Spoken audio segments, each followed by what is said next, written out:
Okay, hi everyone. I think that's my signal to start. Kia ora, welcome to the 10th anniversary of National Flash Fiction Day. It's a very special event, and as you can see, I am in my very star-studded fake theatre background with my pom-poms ready to go because this is the award ceremony. Those of you who have been with us from early in the morning, enjoying all the live stream sessions, welcome. I hope you have a drink to keep you going. I have mine. So we are ready to toast the winners. So I actually have a lot of all the judges, and I also have a lot of the shortlisted writers with us today. And I've been asked to just generally canvass the room. What is this mysterious thing called Flash, and why do you write it? Does anybody want to jump in? Just unmute yourselves and jump in.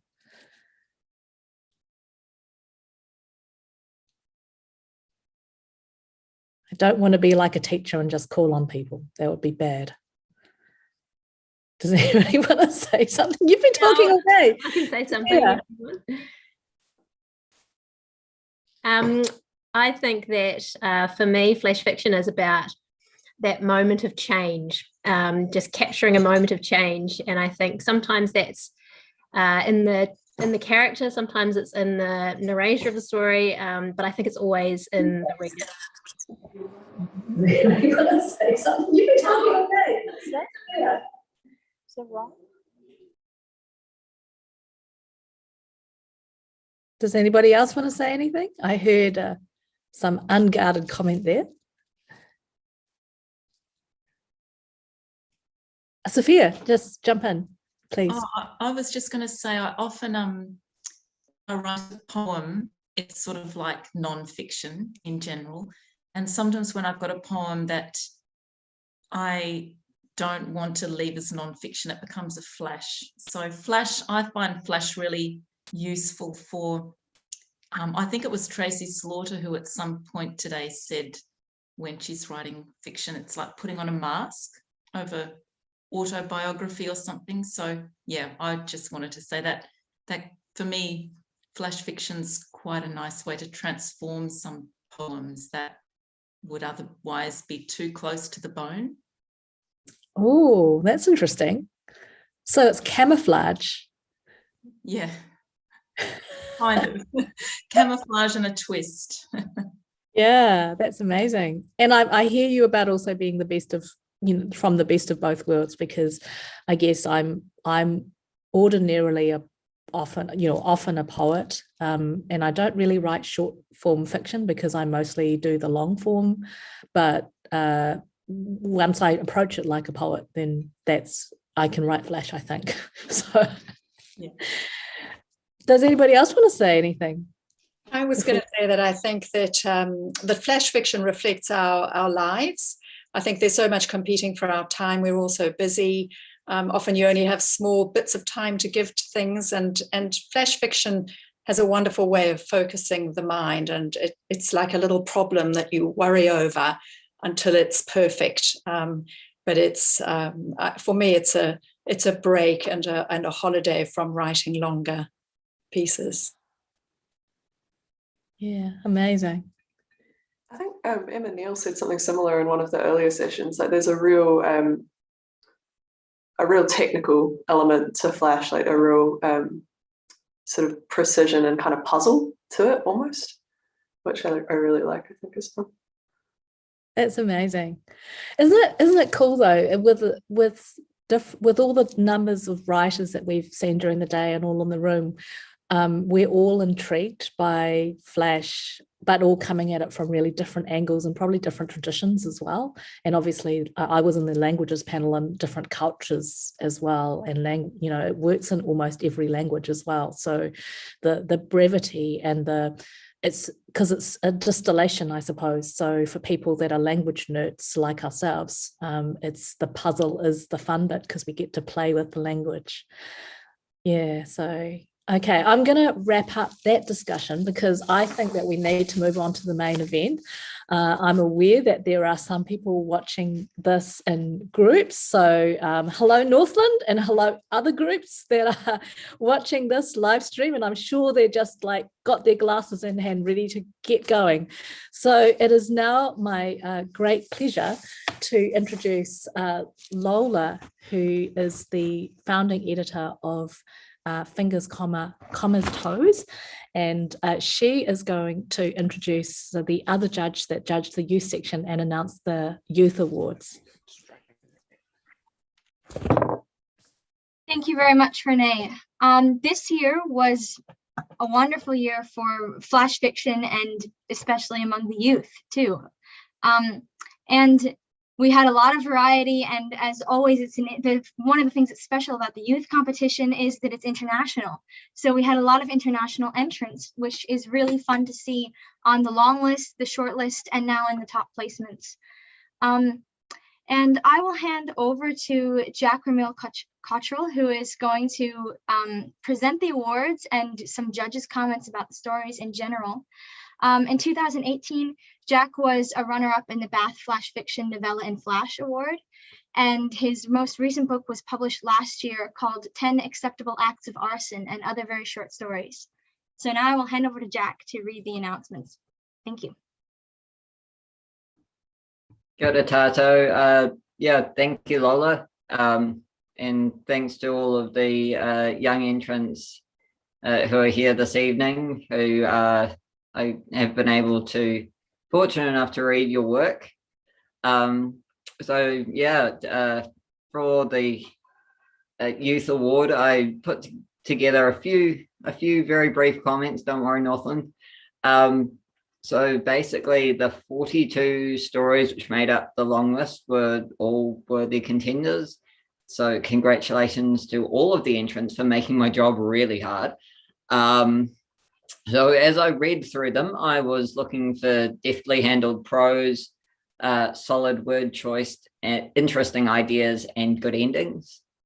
The genres ranged from the surreal, always close to my heart, to the literary, also close to my heart, and with comedy, horror, prose poetry, and strict narrative all showing up.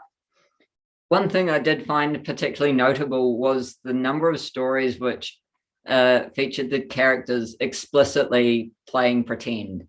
And I think when technology is this ubiquitous and you're stuck inside all the time, pretending you're with your friends actually becomes the ideal. So really what the winning and commended entries all have in common is that they took risks. Risks with language, with subject, and with form. While on very different topics, each came at the idea of flash fiction with a different focus and used that to craft interesting, effective, and beautiful stories. So with no more from me, first I would like to announce the commended entries in the 2022 Youth Flash Fiction Awards. So first commended is Danger, Danger by Katrina Schoenfeld, age 10, from Oamaru, New Zealand. Also commended In Memoriam, Emily Brangie by Sophia Wood, age 11, from Christchurch, New Zealand. And the third commended story is One Day by Isabel Lloyd, age 17, also from Christchurch, New Zealand. And now our first, second, and third places. In third place is Golden Hour by Satori McCormick, age 17, from Denver, Colorado in the US.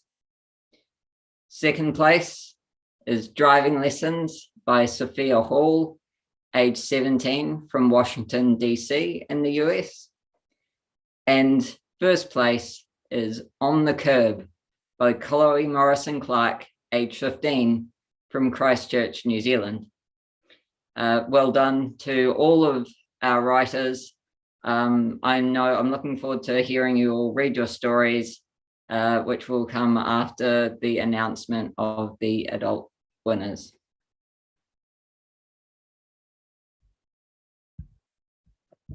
Great, thanks, All Jack, right. and congratulations to you all. And congratulations to everyone who entered, because it's really hard, especially some of you, I know this is your first story entered into a competition, and maybe even your first story written. So it's really great to have read all of your work entered this year.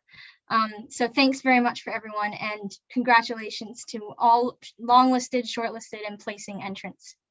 And now I'll just pass it back to Renee. Thank you. Thanks, Lola and Jack. Well, we have a lot to celebrate. And if some of those stories I recognize from the names were actually read out in the youth reading panel today that was aired earlier today. So please do go check out the recording of that if you'd like to hear the authors reading. We are now going to move on to the presentation of the adult awards, and I would like to introduce our judges who will then announce the winners. So firstly, Anne Kennedy. Most of us in New Zealand will have enjoyed Anne's work and also celebrated the fact that she won the 2021 Prime Minister's Award for Literary Achievement. She has also won, of course, the Montana New Zealand Book Award for Poetry, and has achieved the University of Iowa International Fall Residency. And she does so much amazing work in the community. Very recently, in fact, I was part of a very lucky group to be taught by Anne to write poetry on the sand at Piha, and it was such an amazing event, and thank you, Anne, so much for that. Kiri Piahana Wong, again, she is an amazing force in our world. She is the publisher at Anahira Press, which regularly finds and publishes amazing talent, and has had a lot of success also at the New Zealand Book Awards as a publisher. But Kiri herself, as a writer, has appeared in over 40 journals and anthologies, of which there is a very long list. You can check her out on the bios if you like. And she also works as a book reviewer, manuscript assessor, anthology editor, a mentor, and a project manager. And you are a mum, so it's an amazing thing. And you have found the time to read through the huge number of entries that we've had. So it's been a record year for submissions for the Flash Awards. There are many newcomers to the competition, of which some have made it to the long list and the short list. And we also have lots of people who are migrating across from other forms, such as people who are poets, novelists, essayists, and playwrights. And as we've already discovered in our discussion, this is a form that a lot of people really enjoy for various reasons. So now handing over to Kiri and Anne. Kia ora koutou. Ngā mihi nui kia koutou katoa. It's lovely to be here. I'm Anne Kennedy. Thanks, Renee. And thank you so much to Michelle for all you've done, the enormous task of organising today and the competition. I'm going to start with some general remarks that are from Kitty and me. These are our shared thoughts after reading and discussing the many entries into this competition, and evaluating how we came to our shared decisions. So reading the cohort was such a rich and rewarding experience, so much talent on display, and such a wide variety of ideas and voices, styles, characters, mini plots, anti-plots. It was really exciting. So Kitty and I commented to each other quite a few times that writing flash fiction is not easy. It's not easy to pull off. And I think because of its brevity, every word, every nuance, every moment counts. And that means that flash requires precision, it requires refinement and economy. And we saw these qualities in abundance in our travels. We congratulate all 125 entrants, that's a lot of entrants into this important competition. We congratulate the writers of the long-listed stories and the short-listed stories. In the end, the stories that stood out for us were precise and refined and economical, and also, as Jack said, original, daring, and sensory and moving. So these stories, despite their small size, have something to say that's sort of big about how we are here, how we get by in this world. These flash fictions stood out as gem-like in their precision and polish and their impact. Without further ado, I'll hand over to my co-judge, Kitty Piahana-Wong, to begin the prize announcements. Kitty, are you there? I'm here, kia ora. Kia ora koutou. Thank you, Anne, and also Renee, Michelle, all the entrants for their incredible work. Just made Anne and my task very hard. However, with an eye on the time, I'm just going to jump straight in and start the awards for the places. I'm going to award the commended place, and then we're going to swap over to Anne, and we're just going to go back and forth until we've finished all the places. Anne and I chose to award one commended place this year. The story we chose, we were very impressed by the way the author evokes starting again. So with detail after detail, this story builds up the accumulation of all the things that make up a life. And as all of us have started over at some stage, there's a real sense of recognition for anyone reading this beautiful story. Commended place is awarded to Safe by Kerry Lane. Done.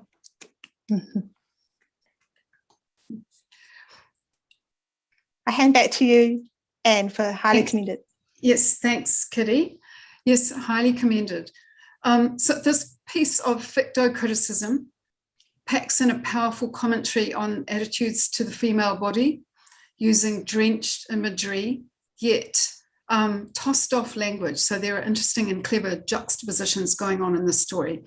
The narrator is remembering from the dentist's chair her bodily history. She pictures herself in pictures, American Gothic, Cindy Sherman photographs, and ultimately warns against a kind of violence. So highly commended award goes to Margaret Moores for The Art of Dentistry.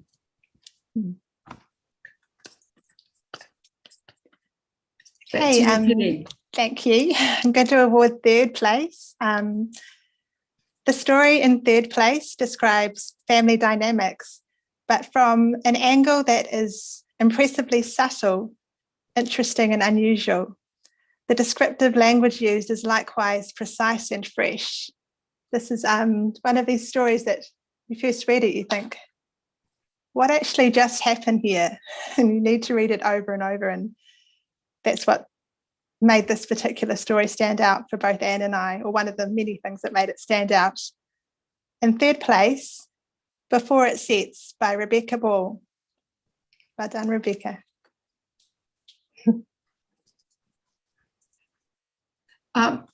Okay, second place. So this story articulates the crush of grief with aching imagery in a spare but beautiful telling voice.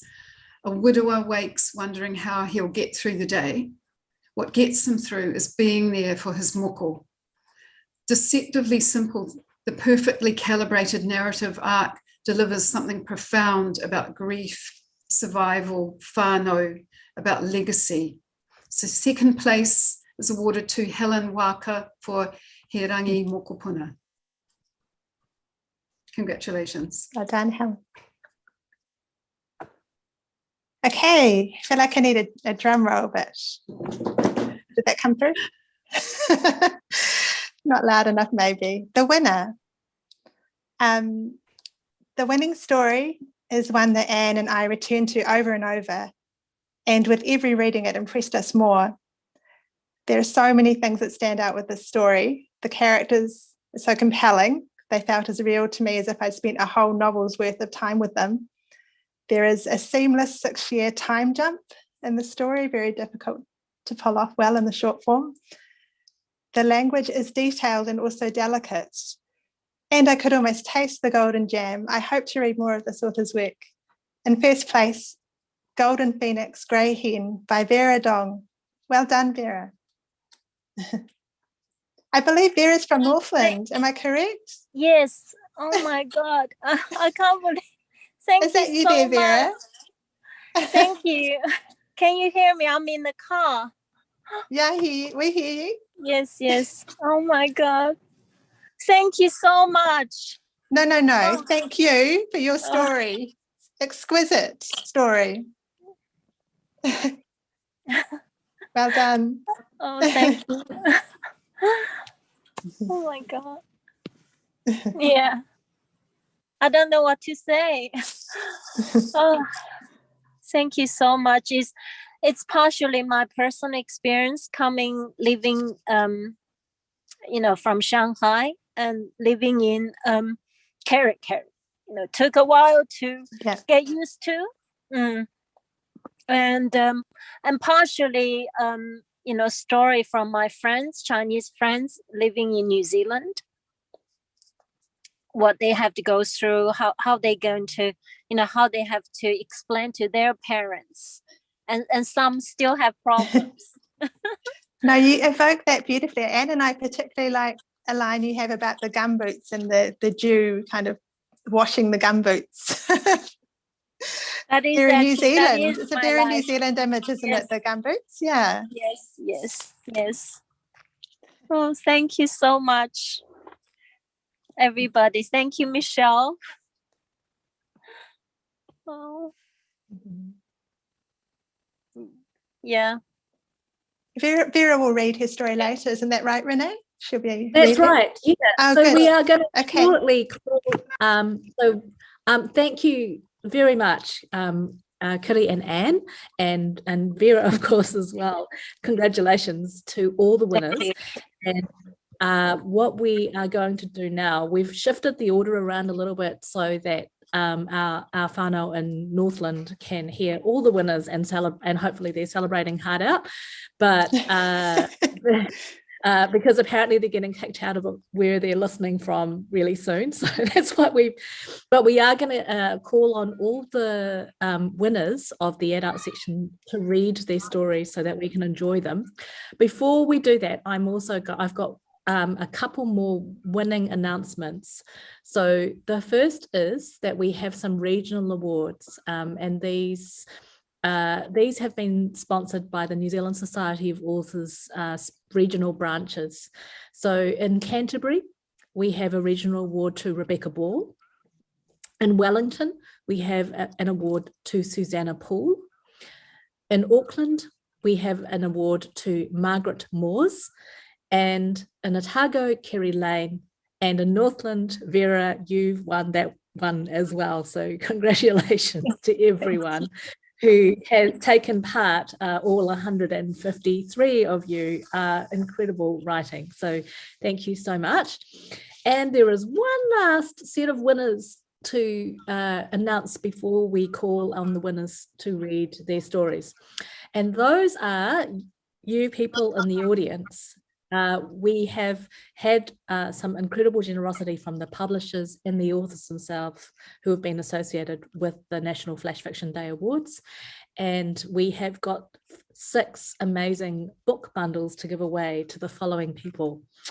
And their names are, drumroll, Philip Nixon, Jennifer Kirkham, Milana Curtis, Emma Uren, Emma Phillips, and Joan Shee. So I'll say those again in case you were too busy celebrating. Philip Nixon, Jennifer Kirkham, Milana Curtis, Emma Uren, Emma Phillips, and Joan Shee. And if those people could please email Michelle at nationalflash@gmail.com to arrange us to send out your bundles. So congratulations to all the winners. And I think we should do a little toast, me with my Vietnamese coffee. So I don't know if anybody on screen has got a drink. We'll do a little toast. And then we will move on with some readings. All right. Cheers, everyone. So let's call on, let me see. So maybe we could start with Kerry Lane. Are you online, Kerry? Kia ora. Yeah, I'm here. Yeah, wonderful. Could you please read us your story? I can.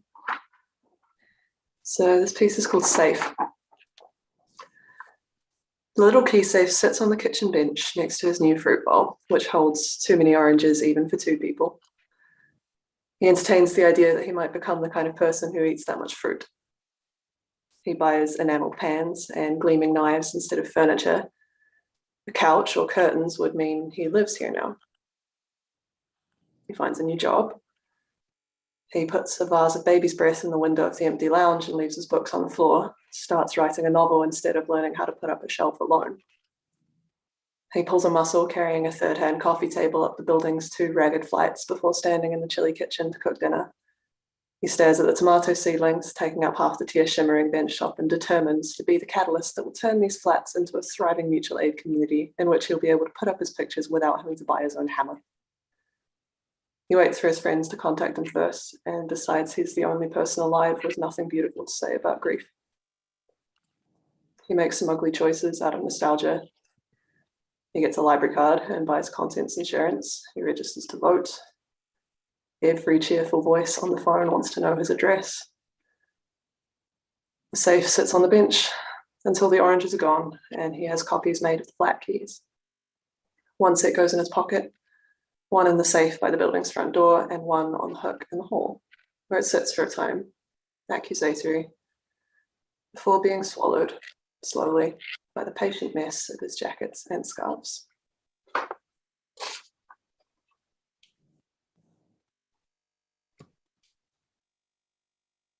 Thank you so much. That was really engrossing, actually. I have just had a note from Michelle, who's hovering in the background watching over us, to say that I've actually forgotten to invite the youth readers to read. So I'm going to hand over to Lola, because I know that it's getting a little bit late, and so I'd quite like some of our youth readers to entertain us with their stories, and then we will move on with the adult readers. Is that okay? Yeah, Lola, over to you. Hi, thanks, Renee. And it's great to see some of you here again. Some of you youth readers were actually involved in earlier panel discussions or readings, which is really great. So without further ado, we'll start with the commended and work our way up. And Katrina, would you like to read again? You can kick us off again for the second time in the day. Okay. My story is called Danger, Danger. It was a stormy night. The clouds leaked water down on the treacherous sea.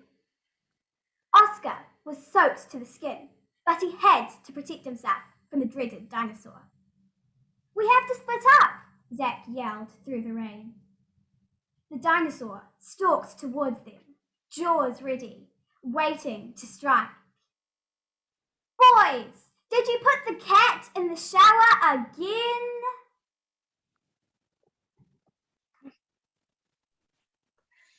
Thank you, Katrina. Your story is even more lively the way you present it, which is really fun. So next, Sophia Wood, would you like to read? This is my story in memorial Emily Branier, and I wrote it for my best friend. I kneel by the grave and close my eyes. Suddenly I see her. "Come on then," she chuckles. "We don't have all day." She pulls me up into the night sky with a glowing hand. Then she jumps along the stars with elegance. Her dance shoes make tapping noises as she goes. I feel safe up here, like nothing could ever hurt me. I feel a whoosh and a rocket ship swerves past me. She jumps onto the rocket ship and catches my hand, and we fly at the speed of light towards the moon, where we jump off and walk to the Milky Way. When we get there, we see a small building made out of small white stars. It's a milk bar. She orders an iced chocolate and sits down on one of the bar stools. She smiles at me and her dimples show. I feel warm inside. She finishes the iced chocolate and pays the alien running the stand with some stars.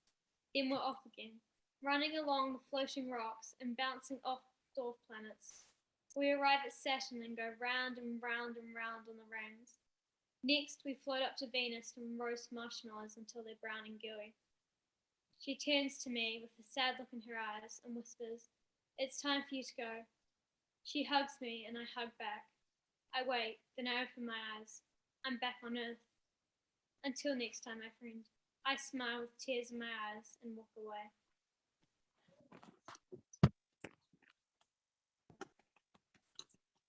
Thank you, Sophia. That's a really lovely story. And next, recommended as well, we have Isabel Lloyd with her story, One Day. One day. The bell rings at 3 p.m. exactly, and Canada and I hit the ground running. We beat our opponents, room 4, to the school gate first. It's close. 30 seconds, Canada hoots. Her enormous brown eyes blink at 100 kilometers an hour, and room 4 yell dumb names at us. And then we're running again. Belching cars, barking dogs, people as flat as the black tarmac roads. The sameness sticks to me. I run faster. At the bridge that slumps over Amy's River, we collapse at the edge. Amy was a drowned girl with a missing front tooth. We swish our shoes through the warm air and kick each other's black soles. I stare down into the water, which is messy and silver. There are stories inlaid into the currents, carried out to the sea to be fish food. Canada kicks me again. The gaping hole between her 2 front teeth suddenly throws my stomach around. France? Yeah, I say. Penny for your thoughts? Wrong currency. A franc. Solemnly, I explain. The bank closed. There was a fire. All the computers who wear ties perished. There's a pause, and then Canada says crisply, "Well, it's lucky I took out the loan for my sailboat already." She smiles at me, and I smile back. "Where are you sailing to tomorrow, C?" I ask. I'm thinking the Netherlands. We started this in the first lockdown. Think of a place you dream of being and take it for your name. Choose a new one every day. We have to recycle them now because the pandemic's been toying with us for years. But the shine hasn't rubbed off. My mum says you got a deal. Any room in your sailboat for me? Always. One day we'll jump on board and follow Amy's River out to sea.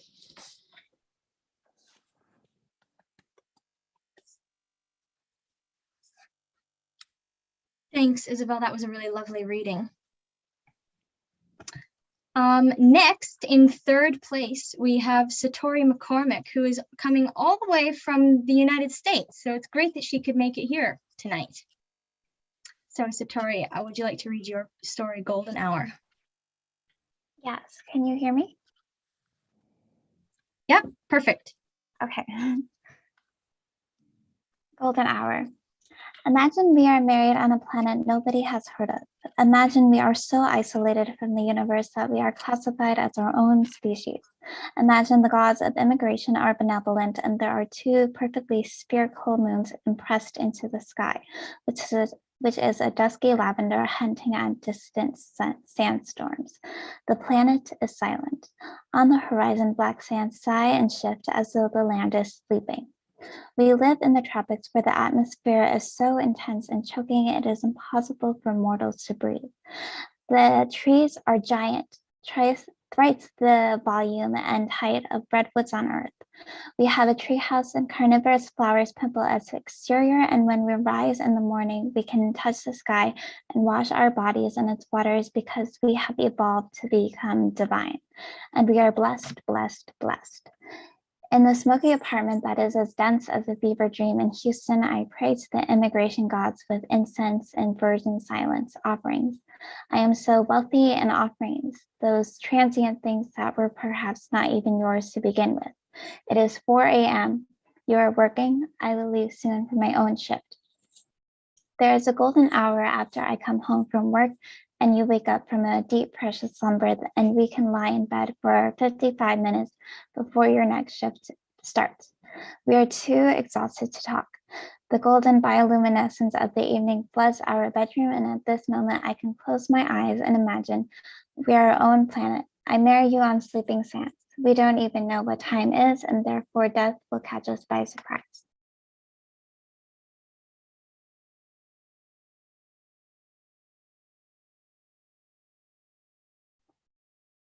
Thank you, Satori, for your reading. I love that last line.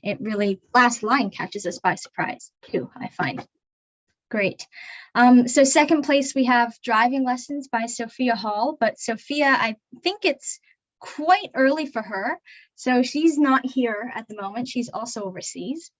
So we'll hear her read later, but her reading was featured in the first half of the pre-recorded award ceremony, so you can see it there. And she also partook in this morning's panel discussion along with Chloe Morrison-Clark and a few other people from the short list and long list.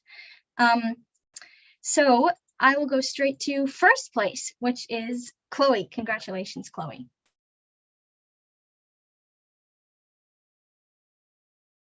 Thank you so much. Let me just pull it up right now.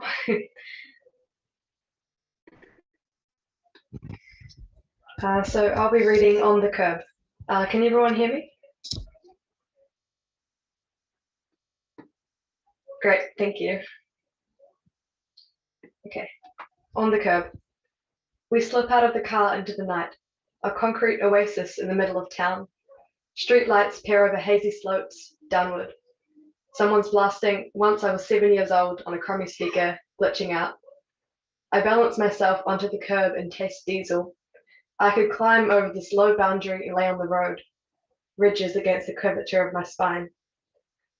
She's grasping at my hand, wrist guards pressing into my palm. By the end of tonight, you'll be doing this with me. Lazy joy follows her downwards, sporadic, skates weaving over dimpled concrete, humming. I tell her to go, show me what she can do. Here, clouds are low to the ground, obscuring starry red embers. Rubies fizzle out under ripped sneakers. I stay in the shadows, learning what weed smells like. Bitter. The guy in a purple hoodie rolls a skateboard back and forth with his right foot, rolls his cigarette back and forth between his fingers. Later, he'll half stomp it out on this concrete ashtray and help me learn to drop in. I'll stagger up from the curb. I'll smile at the stranger while he shouts encouragement from over the edge of the metal bar. I'll notice that edge of sickly smoke as he leans in. Once I was 7 years old, my father told me, go get yourself some friends or you'll be lonely. My friend, now she's hovering over a new precipice, steep, not steep enough for anyone else to retain interest as she hovers like a hesitant moth, calculating, strategizing. It won't take any hours for her. Seconds to calculate the worst case scenario, and then she's jumping or perhaps falling, skimming over the edge, into the blackness of the bowl. Thank you. Great, thank you, Chloe. That's another really great closing line. We have some good last lines in these top placements. Thank you all for reading. And just a reminder to everyone that a lot of these readings are recorded. We have videos, and some of them are in the first half of the pre-recorded sessions. There was also a reading earlier today at 2 p.m., which is on the YouTube channel. You can find that too with some of these kids. And then also the videos will be published when the stories are published at the end of June, on June 30th. So that'll be really great. And thank you again to our judge, Jack Cottrell, for making a great selection this year. Thanks, Lola, and all the readers. So it is now my greatest pleasure to ask Margaret Moores to read her story, The Art of Dentistry.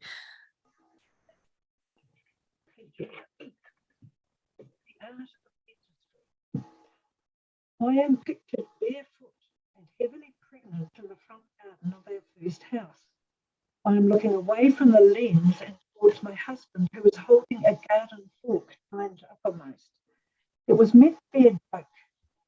Somebody commented on the enormous Phoenix palm in the background, and nobody mentioned American Gothic. The woman in American Gothic was a daughter, not a wife. The man, a dentist. I'm thinking about this while wearing sunglasses against the glare of a dentist's light. Michael Bublé is oozing into my ears above the clatter of dental instruments and a disturbing sound of sawing and filing. I'm neither awake nor asleep. When I was first pregnant and desperate to wear maternity dresses like Princess Diana, I used to look at diagrams in books and compare my baby bump with the pictures. It was like comparing the engorged rubber breasts and belly that Cindy Sherman wears in her Untitled 205 with Raphael's La Fornarina, on which he based her photograph. Raphael painted his lover, Margarita the baker's daughter, with rounded belly visible through a gauzy veil and her right hand pointing one small naked breast towards the artist. He directs a coy, sidelong look towards the viewer, as if he knows we are wondering how long she sat there pretending to be virtuous. Sherman replaced Margarita's veil with acrylic sun filters like the ones on the sun porch of that first house. They used to snag on my nails when I drew them aside, setting my teeth on edge. Her Margarita looked exhausted, as if pregnancy was as much a nightmare as my tooth implant. I dimly remember giving birth, the sound of scissors, stitches. A bruise like a signature blooms on my jaw overnight.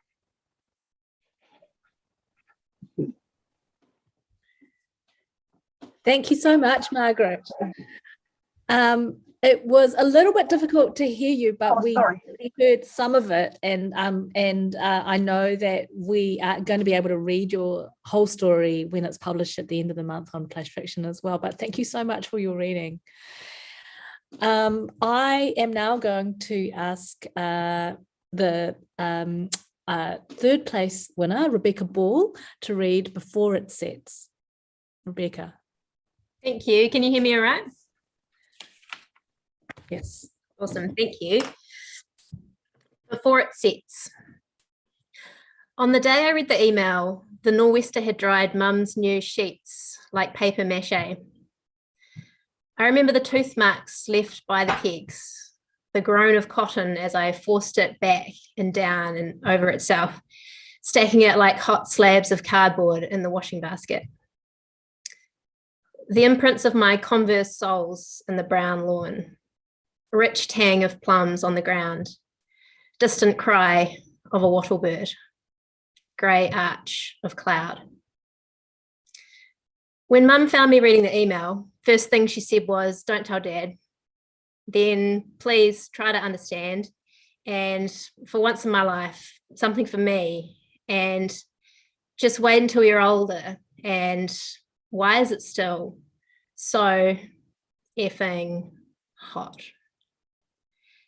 And for some reason, what came into my head was this line from a Paddington Bear book, "Quick, before it sets," but in Dad's reading voice, that quiet urgency, and an image of those sheets in the basket softening, melting, oozing through the wicker weave, pooling like PVA on the carpet. When I got back to them, they were still warm, and I carried them to the airing cupboard without remembering that the whole house had been swelling for months. I yanked the handle and it gave a scream and came away in my hand like the tail of a frightened lizard. I slipped it into the back pocket of my jeans and forgot about it as well, which didn't really matter because after I'd forced the cupboard open with a screwdriver and pushed Mum's new sheets inside and screeched the door home with the white toe of my Chuck Taylor, we never tried to open it again.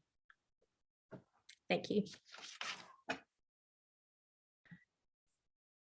Thank you so much, Rebecca. I would now like to call on Helen Waka to read Hei Rangi Mokopuna. Kia ora koutou. You wake, and for a moment you forget. You hear the tui whistling and coughing in the garden, the one that comes every morning, and then you remember. The pain is instant, visceral, somewhere between your chest and puku, pressing down heavy on your heart and your gut, organs that keep you alive. You lie there staring at the ceiling, listening to the tui. Who, korfu, korfu.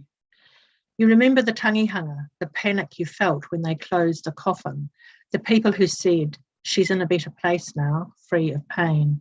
Piss off, you wanted to shout. But of course you didn't. You have to get up. You have to keep going, like they said. Your daughter is coming today, bringing her son, your mokopuna. You have to make an effort. Your body feels heavy, but you get up. The cold air presses into you.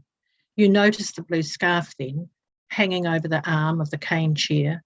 You pick it up, smell it, hold it to your chest. Who, korfu, korfu.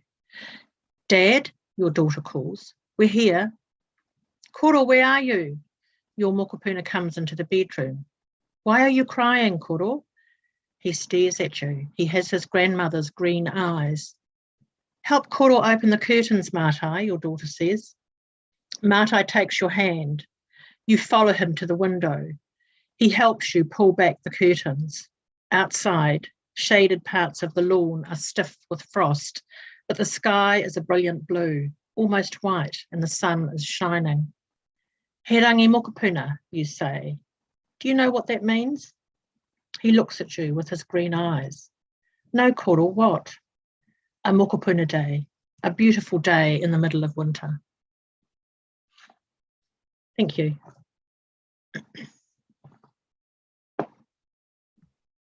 Thank you, Helen. And finally, Vera, would you like to read your story, Golden Phoenix, Grey Hen, for us, please? Yes. Sorry, I'm actually in my car. The light, it's a bit crazy here. All right. Golden Phoenix, Grey Hen. People rise waterfalls, May said when her daughter Yu announced upon graduation from Auckland Uni that she was not going back to Shanghai, but moving to a rural town in the far north to try market garden. For generations, we were trapped in the land. I was the first golden phoenix flying out of a hen house. You are the first who studied overseas. Why become a hen again? Why fill your fingernails with dirt when you should be wearing posh nail polish? I swear to the Buddha that I can hear your grandma crying in her tomb right now. 6 years later, sunrise breaks the horizon. Yu's gumboots are washed clean by heavy dew. A stack of crates of red chilies, spring onions, and a pork choy are waiting to be picked up. On the way back to her kitchen, Yu picks up runaway worms from the ground, returning them to the worm farm. You don't want to be gobbled up by Mrs. Chicken, she murmurs. May is in the garden, arms up, palms open, taking deep breaths. She's surrounded by freesia sprouts, blooming dahlia, and fidgeting sparrows waiting for their share of the chook food. This is May's first visit to her daughter in 6 years. Rice porridge is bubbling on the stove. Yu scoops some into 2 white ceramic bowls and adds a spoonful of golden jam she made from her own sweet osmanthus tree. When May comes in, she says, "Mama, close your eyes and say ah." Mother opens her mouth like a baby bird. Yu feeds her the golden porridge. May saves it, so slowly, so focused. The taste of my childhood. Your grandma was the master of the golden osmanthus jam. May opens her eyes. Now we have a new master. Thank you. Wow. All those stories were just so beautiful and so different as well. I felt like I was on a pretty exciting ride where I was kind of like suddenly moved from scene to scene, you know, like those really incredible story rides that theme parks. I don't know if you guys know what I'm talking about, but it totally felt like it was an amazing ride where I was watching a new thing every a few minutes. And thank you everyone for sharing your craft with us. So I didn't get that. Whoops. So I think that that now concludes our evening. I hope that everyone's had a really good time. And I would now like to call on Michelle, our master behind the scenes. Michelle, would you like to come out from behind the curtain?